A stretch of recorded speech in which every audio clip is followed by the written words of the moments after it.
Hello dear students, today we will discuss about the question of GATE Mathematics 2025 question number 38 based on ordinary differential equation topic Roskin. ठीक है, तो यहाँ given है let y1 and y2 be two linearly independent solution of the differential equation this. ठीक है, satisfying the initial condition this, define Roskin, then find the value of the Roskin at 1/2.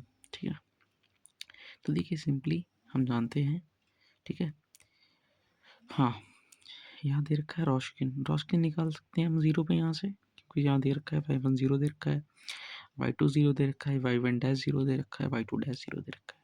तो यहाँ से हम सिंपली रॉस्किन निकाल सकते हैं एट एक्स इक्वल जीरो पे। ठीक है, और इसके बाद हम क्या करेंगे इस क्वेश्चन में, आबेल फार्मूला जानते हैं, आबेल फार्मूला का यूज़ करेंगे और उससे रॉस्किन की वैल्यू फाइंड करेंगे। चलिए स्टार्ट करते हैं सोल्यूशन।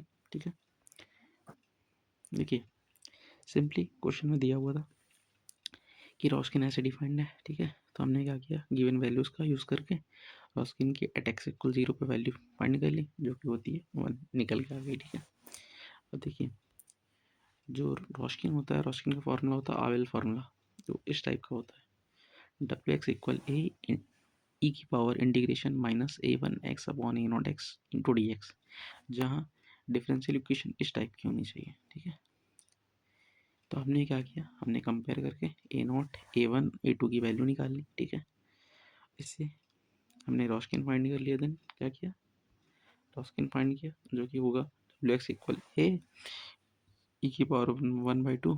ये हमने 2 से ऊपर नीचे मल्टीप्लाई किया ताकि इंटीग्रेशन परफेक्ट बन सके। अब नीचे वाले को अगर हम टी मान लें तो ऊपर वाला डी टी बन जाएगा पूरा। ठीक है, तो लॉग आ जाएगा। तो फाइनली हमारे पास रॉस्किन जो निकल के आया वो आया W X equal A under root 1 plus X square. अब ए की वैल्यू फाइंड करेंगे क्योंकि ये कॉन्स्टेंट है, उसके लिए हम लोगों ने पहले ही जुगाड़ बना लिया है। ठीक है, यानी इनिशियल कंडीशन निकाली ली थी, डब्ल्यू ऑफ जीरो इक्वल बनाया था, उसका यूज़ किया, ए की वैल्यू आ गई 1, ए की वैल्यू 1 आ गई, एंड डब्ल्यू एक्स जनरली मिल गया ये। अब हमें डब्ल्यू ऑफ 1/2 फाइंड करना, तब हमने फाइंड कर लिया, कितना आया, डब्ल्यू ऑफ 1/2 हमारे पास आया अंडर रूट 5/2। तो ये इस क्वेश्चन का करेक्ट आंसर है। ठीक है, ये इस क्वेश्चन का करेक्ट आंसर है। चेक करते हैं कौन सा आंसर था। ठीक है, तो आंसर कौन सा होगा, आंसर होगा बी ऑप्शन। ठीक है, आंसर होगा बी। ठीक, okay student, thank you, good night.